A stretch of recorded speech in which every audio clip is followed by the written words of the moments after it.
I never believed in fate until the night I stepped into that old red and gold circus tent on the outskirts of town. The air smelled of popcorn, sawdust, and something almost electric, like magic waiting to happen. I had gone alone, just trying to escape the noise of my own thoughts, not expecting that one look, one moment, could shift the course of my life. When the lights dimmed and the crowd fell silent, he appeared, high above everyone else, balancing between two ropes like he didn't belong to gravity. His name was Luca, the circus's star trapeze artist, and when his eyes met mine, something unexplainable passed between us, a connection that defied distance, fear, and the world we both lived in. I didn't know it then, but that night wasn't about the circus. It was about him. The man who would make me believe in something again. Before I tell you how everything unfolded under those flashing lights, hit subscribe, because this is not just a love story. It's about risk, courage, and what happens when you let your heart leap into the unknown. The circus lights painted the night like a dream, reds, golds, and deep shades of blue that shimmered across the tent's canvas roof. I'd gone on a whim, drawn by the flyers taped on every streetlight. The Great Marcelli Circus, 1 week only. I hadn't planned to sit near the front, but somehow the usher led me right to the third row, close enough to smell the faint scent of rope resin and sweat. The show began with the usual chaos, jugglers tossing flames, clowns tumbling, in exaggerated clumsiness, a magician pulling scarves from nowhere. It was charming, but I couldn't shake the feeling that someone was pulling me toward what came next. When the announcer's voice echoed through the speakers, the entire tent dimmed. A hush spread over the crowd as a single spotlight climbed the height of the tent. My eyes followed it until I saw him, standing on a narrow platform, dozens of feet above the ground.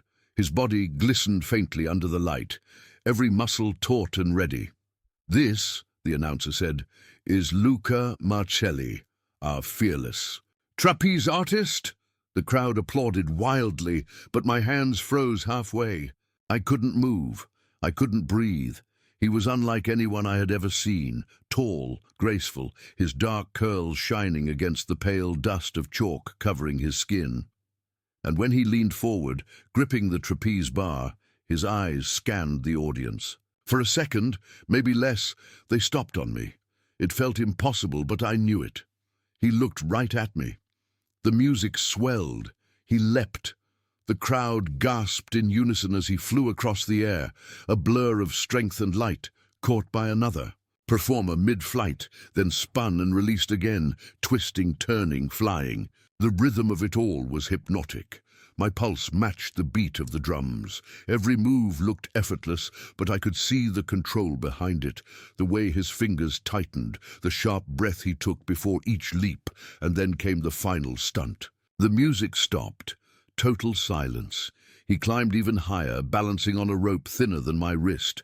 The announcer whispered, "For the first time tonight, no safety net." I swallowed hard. The tent lights shimmered like stars, and then he jumped. He flipped once, twice. The crowd gasped and landed perfectly on the opposite platform. The applause exploded around me, but I couldn't clap. I could only watch him standing there, chest heaving, arms raised in triumph, the faintest smile on his lips. When he glanced down again, I swear, he found me in the sea of faces once more. After the show, people rushed toward the exits, still buzzing from adrenaline. I stood there, unable to move, staring at the now empty stage. Something inside me, something reckless, whispered that I couldn't just leave. Not yet. I walked around the side of the tent, my shoes sinking into the soft dirt, following the faint echo of laughter and chatter coming from the performers' area. I didn't have a plan, only a feeling. The backstage of the circus was chaos. Lights half turned off, ropes hanging everywhere, costumes scattered on benches. Performers moved past me, too busy to notice I didn't belong there. Then I saw him. He was standing by a mirror propped up on a crate, wiping sweat and chalk from his neck with a towel. Out of costume, he looked somehow more real. A simple black tank top clinging to his frame, his hair damp and messy. He looked up at me through the mirror before I even spoke. "Enjoy the show?" he asked, his voice low and smooth, lightly accented. "Italian, maybe?" I froze. You were incredible." He smiled faintly, turning to face me. "I should hope so. It's my job." I laughed awkwardly. "No, I mean, it wasn't just that. The way you moved, it didn't look like a job, it looked like freedom." That made him pause. He studied me for a second longer, then said quietly, "Freedom. That's a word I don't hear much in this place."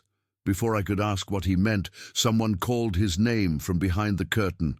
"Luca, we're packing up the rigging." He turned slightly. "I'll be right there." Then, back to me. "You shouldn't be back here. They don't like strangers wandering around." "I'm not a stranger anymore," I said, surprising myself with how sure it sounded. That made him laugh, a small, genuine sound that pulled something deep in my chest. "You're bold," he said. "What's your name?" "Evan." "Evan," he repeated slowly, like he was testing how it felt in his mouth. "Well, Evan, I have to go. But if you want to see the show again, we perform tomorrow night. Sit in the same seat."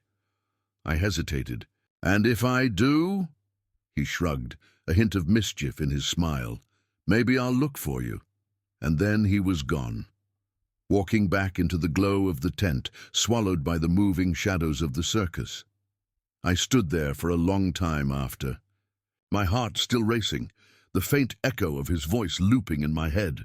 That night, as I walked home through the quiet streets, I replayed every second, the look he gave me, the sound of his laugh, the way the air seemed to change when he said my name.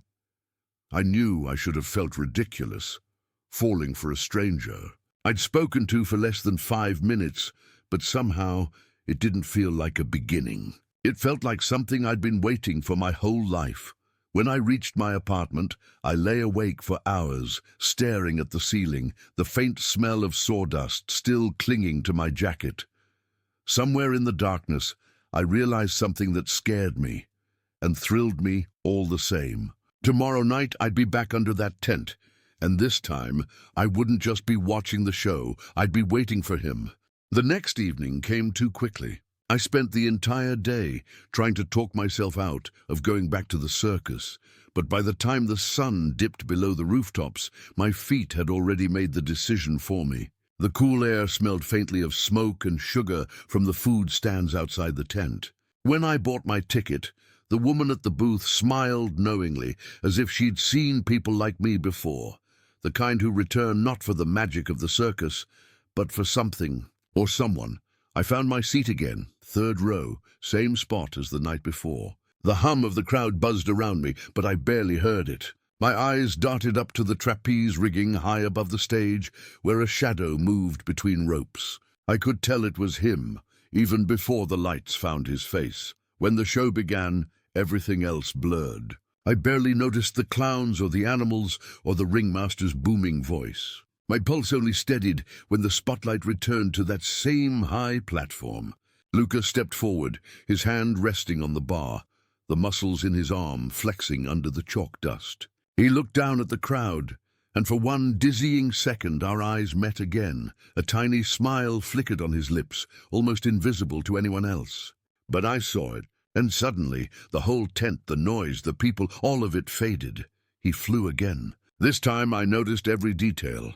The precision, the grace, the trust he placed in his partner with each throw and catch. His body moved like music, and I wondered what it would feel like to be that fearless, to soar and know someone would be there to catch you. When the act ended, I felt something strange, not just admiration, but the ache of knowing this connection lived somewhere between reality and illusion. After the show, I didn't wait. I went straight back to the side of the tent like before. The same worker from last night spotted me wandering and frowned. "Back again?" he asked. I just wanted to say hello," I said. He raised an eyebrow but shrugged. Be quick. Inside, the circus looked quieter than it had the night before. Most of the performers were changing or cleaning up. I walked past cages of drowsy animals and piles of costumes until I found him again, Luca, sitting on a wooden crate, wrapping his wrists with tape. His head was down, damp curls falling over his forehead. "I was beginning to think you got lost," he said without looking up. I laughed softly. "You were expecting me?" He finally glanced up, smirking. "Let's just say you're not easy to forget." I tried to hide my smile but failed. "Well, you made it impossible to stay away." He leaned back slightly, the smirk fading into something softer. "You shouldn't say things like that to a man who lives his life flying through danger." "I might believe you. Maybe I want you to." That shut him up for a moment. The silence between us felt alive, like a rope pulled tight. I took a small step closer. "I watched you tonight," I said. "Every move, every jump. It's like you trust the air itself." He laughed under his breath. "Trust has nothing to do with it. It's control. I can't afford to trust anyone up there, not even the ones who catch me." His words carried a weight I didn't expect. "That sounds lonely," I said. He met my eyes again. "It is." We stood there a few feet apart, surrounded by the quiet hum of the tent. I could hear the wind outside, whistling faintly through the ropes. Something in his expression changed, that guarded look melting into something more vulnerable. "Luca," I said quietly, "why do you do it? Why keep risking your life like that every night?" He looked past me, his eyes distant. "Because when I'm up there, I forget everything else. The noise, the rules, the faces in the crowd. For those few seconds, it's just me and the sky. I feel alive." I swallowed hard. "And when you look down?" He hesitated. "When I look down, sometimes I wonder who's watching and why it matters." The air between us grew heavier. I wanted to say something, anything, but before I could, one of the stagehands shouted from outside the tent, "Luca, we're loading up the trucks," he sighed. "We leave for the next town tomorrow." I blinked. "Tomorrow? You're leaving already?" He nodded, standing up, towering over me. "That's how it goes. The circus never stays in one place for long." For a moment, I felt a sharp panic, like something important was slipping through my fingers. "So that's it? You'll just disappear?" He looked at me, really looked, and something flickered in his eyes. "Maybe not." Before I could ask what he meant, he reached into his pocket and pulled out a small, folded ticket, the kind the circus used for entry. He handed it to me. On the back, written in black ink, was a single word, "Midnight." I stared at it, my pulse quickening. "What is this?" He smiled faintly. "Meet me here after everyone's gone. If you want to know who I really am." Then he turned and walked away, leaving me standing in the dim glow of the circus lights. Holding that ticket like it was a secret meant only for me. The rest of the night passed in slow motion. I couldn't stop replaying his words, his eyes, the way he said, "If you want to know who I really am." What did that mean? What could he possibly show me that the rest of the world didn't see? By the time the clock struck midnight, I was back by the tent. The grounds completely empty now, silent except for the creak of the wind through the ropes. The lights were off, and the stars above felt almost too bright. Then I saw him, standing alone in the center of the ring, bathed in moonlight. His back was to me, his white shirt glowing faintly against the darkness. He turned as I approached, and in that moment, everything around us disappeared. The circus, the world, the noise gone. There was only him. "You came," he said softly. "I had to," I replied. And as he stepped closer, I realized that whatever happened next, it would change everything, because for the first time in a long time, I wasn't watching the show, I was in it. The night air was cold enough to make my breath visible as I stepped into the dark tent. The silence was deafening, a stark contrast to the chaos and applause I'd heard just hours earlier. The sawdust floor still held faint footprints from the performers, and the faint scent of oil, chalk, and burnt sugar lingered. Luca stood in the center of the ring, his head tilted upward, as if studying the ropes that hung from the ceiling. When he turned to look at me, the expression on his face wasn't the charming grin from before. It was quieter, more fragile, "I didn't think you'd actually come," he said. "I didn't think I'd be able to stay away," I admitted, stepping closer. He chuckled softly, shaking his head. "You don't know what you're getting yourself into, Evan." "Then tell me," I said. "That's why I'm here." For a moment he didn't answer. The silence stretched between us, heavy and electric. Then with a sigh he motioned for me to follow him. We walked to the side of the tent, where a narrow ladder led up toward the rigging. "Up there?" I asked. He nodded. "That's where I live my life. Might as well start there." I hesitated, then followed him. The ladder creaked under my hands, and by the time I reached the platform, my heart was pounding, not from fear of the height, but from the closeness of him. The tent lights glowed faintly from below, painting his face in dim gold. He sat on the edge, his legs dangling freely over the side, and gestured for me to do the same. From up here, the whole circus looked like another world, silent, ghostly, waiting for a story to end or begin. "This is where I feel most like myself," he said finally. "Up here it doesn't matter who's watching. It doesn't matter who I am down there. Who are you down there?" I asked quietly.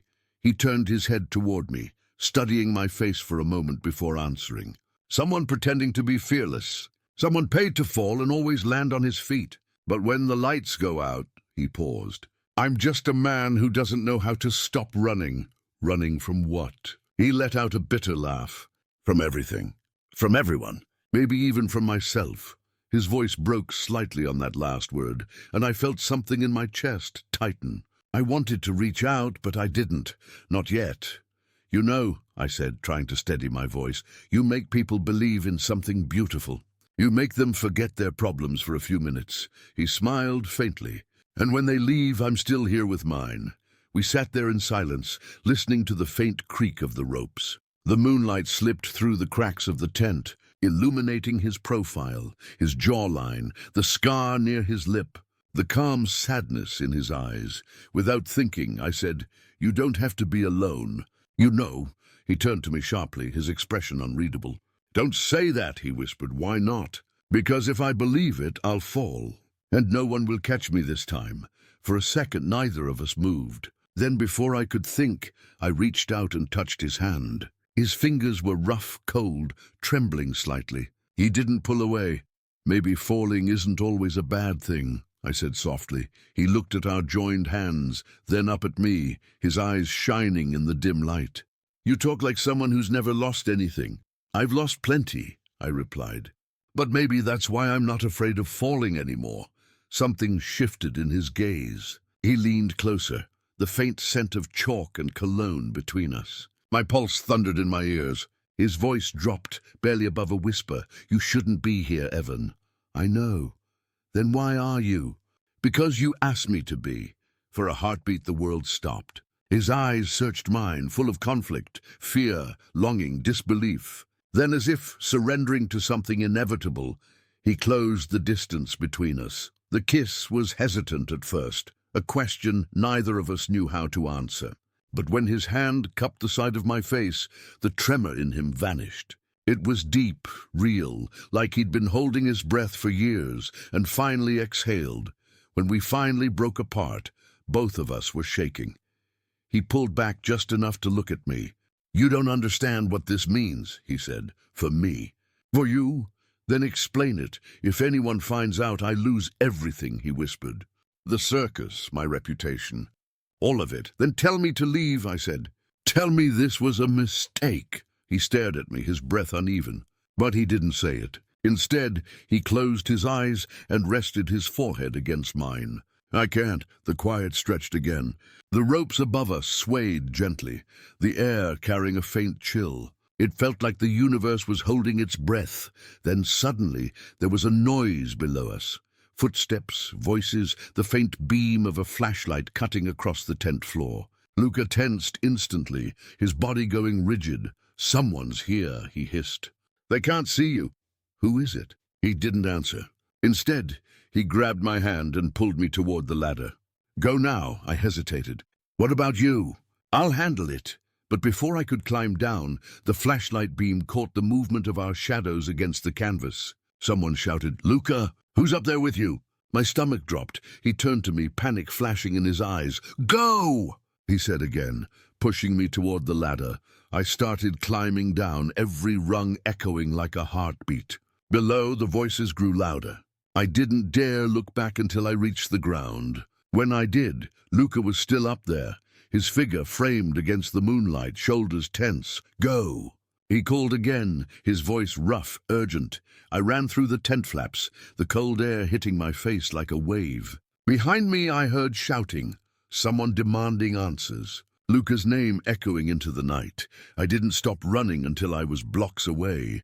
Chest burning, my hands still trembling from where he'd touched me. When I finally looked back, the circus lights were fading in the distance, swallowed by the dark horizon, and in my pocket, the small folded ticket with his handwriting, midnight, was still there. Only now, it felt like a promise I wasn't sure he'd be able to keep.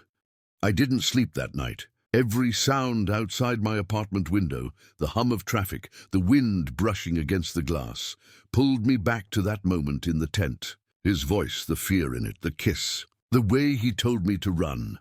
By the time the sun rose, I was still sitting by the window, my jacket from last night draped over the chair, my hands restless. I couldn't stop thinking about him. Was he okay? Did someone find out? Would I ever see him again? At 7 a.m. I gave up pretending I could wait. I grabbed my keys and headed back to the circus grounds. When I arrived, the scene looked different, hollow, like a dream that had dissolved in daylight. Trucks were lined up in the lot, performers moving quickly, loading props, cages, and bundles of canvas. The bright colors from the night before were muted now, replaced by exhaustion and hurry. The great Marcelli Circus was leaving town.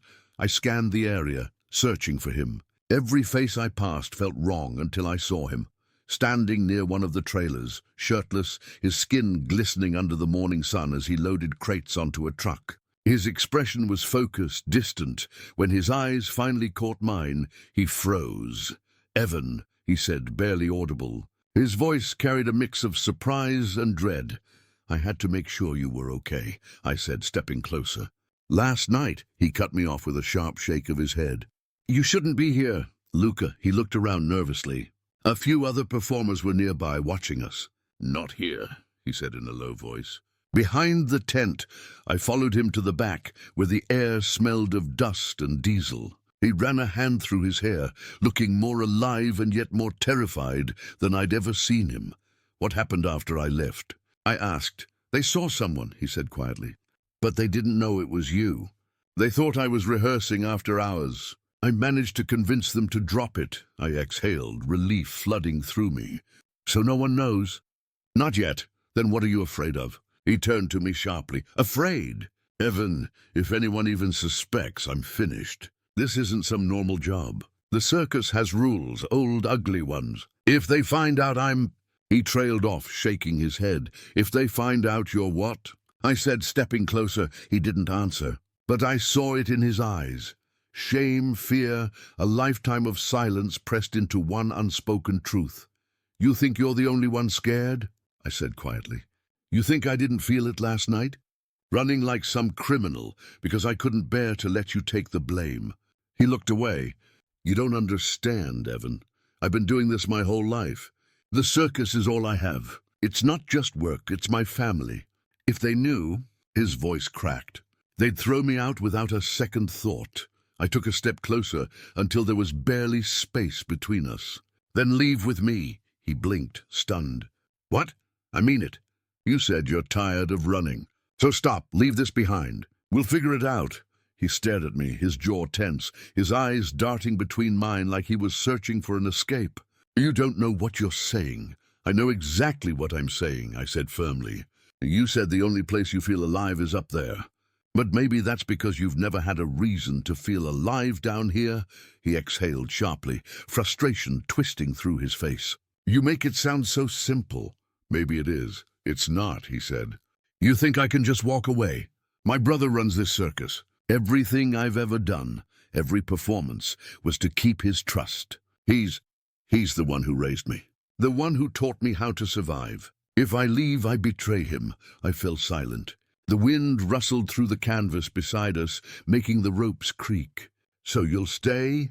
I asked finally. He hesitated. I don't know. Then decide, I said softly. Because I can't keep wondering if you'll be here one moment and gone the next. He looked at me, and I could see it, the storm inside him. He wanted to say something, maybe to fight, maybe to surrender, but instead he stepped forward and pressed his forehead against mine. Last night was the first time in years I felt free, he whispered. And now I'm terrified of it. I closed my eyes. Freedom shouldn't be terrifying. It is when it costs everything, he said. For a long moment neither of us spoke.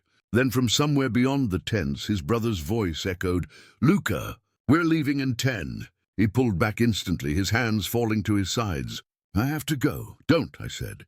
He smiled weakly. "You said I should decide. This is my choice." Before I could stop him, he turned and walked toward the trucks. I followed him halfway, my voice breaking. "Luca, please." He stopped, but didn't turn around. "Evan," he said, his voice barely above the sound of the engines, "if I stay, they'll destroy me. If I leave, I don't know who I'll be." "Then be someone new," I said. "With me." He looked back at me then, just once. And that look, torn between hope and despair, was the kind of thing that carves itself into memory. He climbed into the truck, the door slamming shut behind him. The engine roared to life. As the convoy began to roll out of the lot, I stood there helplessly, dust swirling around my shoes, watching the circus fade into the horizon. When the last truck disappeared, I realized my hands were shaking. I didn't even know if it was from anger, heartbreak, or disbelief. All I knew was that I had let something slip away, something I might never get back, but deep down, buried beneath the ache, was one small, undeniable truth. This wasn't the end, because I'd seen the way he looked at me, like someone who didn't just want freedom. He wanted me, and one way or another, I was going to find him again. It had been 3 months since the circus left town, and still every night I found myself checking local news listings, searching for its next stop. When I finally found it, 2 states away, performing near the coast, I booked a bus ticket without thinking twice. The road stretched endlessly before me, but my thoughts were fixed on one thing, Luca. I didn't know what I expected to find when I got there. Maybe closure, maybe him, maybe both. When I arrived, the circus grounds looked almost identical. Same striped tent, same smell of popcorn and gasoline. But this time, it felt different. He was somewhere inside. I could feel it. My pulse quickened as I handed over my ticket and stepped inside. The show began. The lights dimmed, and for a moment I thought maybe he wouldn't be here, that he'd left for good. But then the spotlight hit the trapeze platform, and there he was, Luca. His body moved through the air like a memory come to life, but something about his rhythm felt off. His swings were slower, his focus fractured. Every time he reached for his partner's hands, my chest tightened, terrified he might miss. And then, halfway through the act, it happened. A crack echoed through the tent, a cable snapping. Gasps filled the crowd. Luca's grip slipped, his body twisting mid-air as he plummeted. My heart stopped. At the last second, his partner caught him by the wrist, barely saving him. The audience erupted in screams and applause, mistaking it for part of the show. But I knew it wasn't. I could see the pain in his face, the tremor in his arm, as he climbed back to the platform. After the show, I didn't wait for permission. I ran behind the tent, pushing past startled performers. I found him sitting alone near a trailer, his hand wrapped in a bandage, sweat dripping from his neck. When he saw me, his eyes widened in disbelief. "Evan," I froze, breathless. "You almost died up there." He laughed bitterly. "You always know how to make an entrance. Why didn't you tell me where you were?" "Because it was better this way. Better." I stepped closer. "You think watching you fall like that was better?" He looked down at his injured hand. "I told you I couldn't walk away." "This is all I have." I crouched beside him, my voice softening. "You have me." He met my eyes then, and something inside him cracked. The exhaustion, the fear, the loneliness, it all came pouring out. "You don't get it, Evan. I've spent my life being the strong one, the perfect one, the one who never hesitates. But last night I almost let go." "You didn't," I said firmly. "You fought your way back." He looked away, his jaw tight.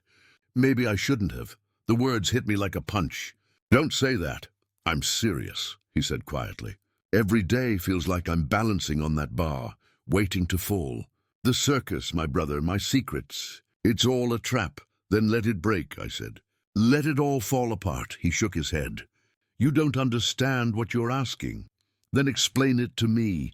Before he could answer, we heard shouting from the distance, chaos, confusion. A thick, black plume of smoke began to rise near the edge of the camp. Someone yelled, "Fire!" The animal tent. Luca jumped to his feet. Oh God, Luca, wait. I tried to grab his arm, but he tore away, sprinting toward the blaze. Flames licked the canvas, spreading fast. Performers were shouting, throwing buckets of water, trying to release the animals from their cages. Luca ran straight into the inferno without hesitation. Luca! I screamed, chasing after him. The heat hit me like a wall as I pushed through the smoke. I could barely see.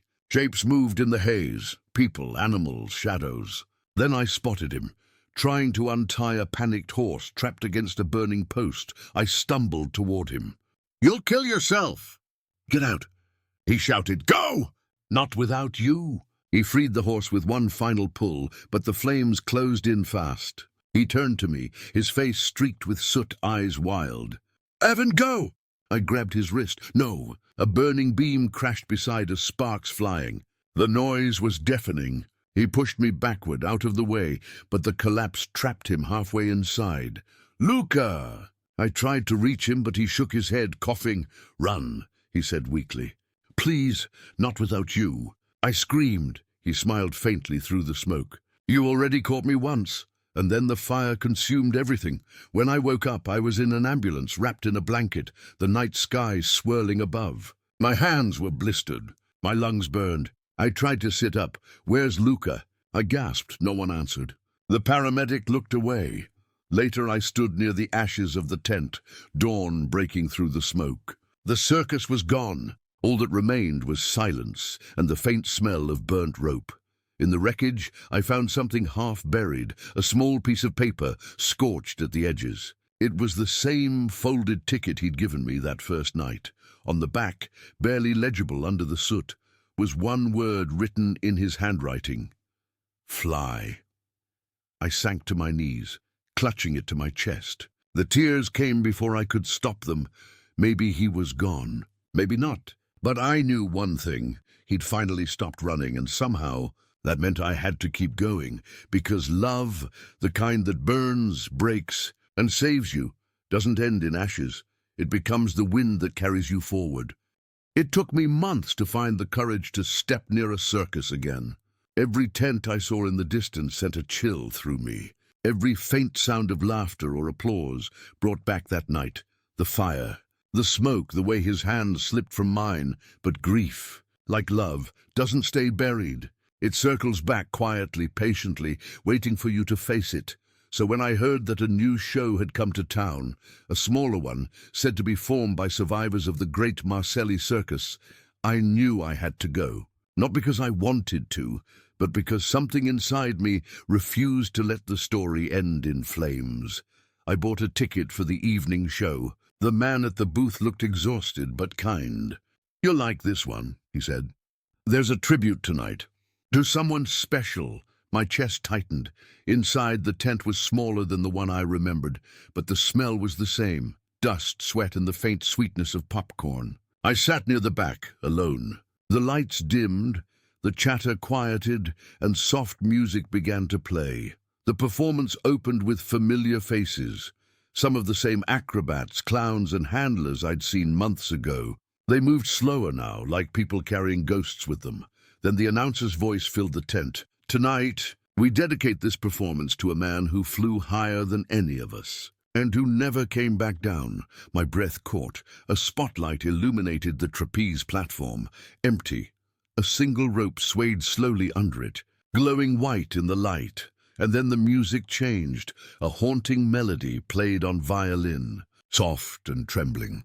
The performers began to tell his story without words. One by one they climbed the ropes and flew across the air in perfect silence, passing through the same space where he'd once soared. The audience watched in awe. But all I saw was him, his smile, his fear, the way he'd looked at me that night when he said, "You already caught me once." I pressed my hand against my chest, trying to steady my breathing. Near the end of the act, one performer, smaller, younger, climbed to the highest bar. He swung once, twice, then let go, his body arching through the air in a perfect curve. For a split second, he seemed suspended there, weightless, like the world had stopped turning. Then the lights went out. When they came back on, the platform was empty again. The crowd erupted into applause, but I couldn't move. Tears blurred everything before me. After the show, I stayed seated while people left. When the last of them disappeared, I walked toward the center ring. A young woman was collecting fallen feathers and bits of costume from the ground. "Excuse me," I said softly. "That tribute, who was it for?" She looked up, smiling sadly. "You must not know. It was for Luca Marcelli." My voice trembled. "You knew him?" She nodded. "Everyone did. He saved people that night. He ran back in when the fire broke out. Most of us wouldn't be here if not for him." I swallowed hard. "Did they ever find him?" She hesitated, glancing down. "No body, just his ring." She pointed toward a small display case near the entrance. Inside, under glass, was a single silver trapeze ring, scorched black around the edges. I walked over, my steps unsteady. The plaque beneath it read, "To Luca, who taught us that courage isn't about never falling, but about flying again." Something inside me broke open then. I didn't care that the tent was empty. I didn't care that strangers might see. I sank to my knees and let the tears come, because for the first time I understood what he had meant. He hadn't just been talking about fear or love. He was talking about life, about daring to climb, even when the fall seemed inevitable.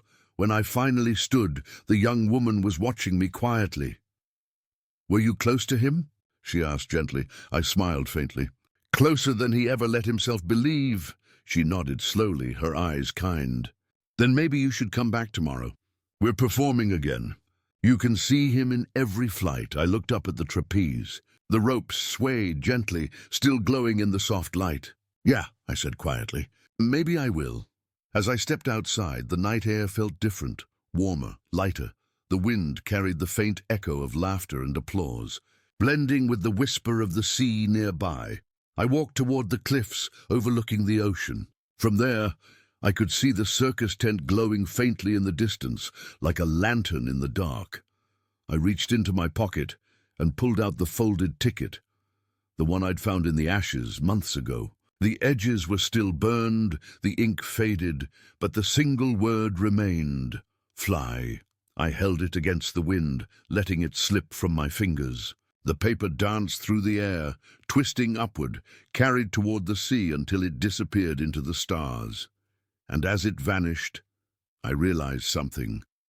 Love isn't always meant to last. Sometimes it's meant to lift you, to change you, to remind you that even after the fire, even after the fall, you can still rise again. That night, I walked away from the circus for the last time. But in my heart, I knew he would never stop flying, and neither would I. If this story moved you, take a moment to reflect. What would you risk to love without fear? Would you climb even knowing you could fall? Because sometimes the bravest thing we can do is open our hearts again, even after the fire. If you felt something tonight, don't leave just yet. Subscribe, leave a comment, and keep walking with us through stories that remind us what it means to feel alive.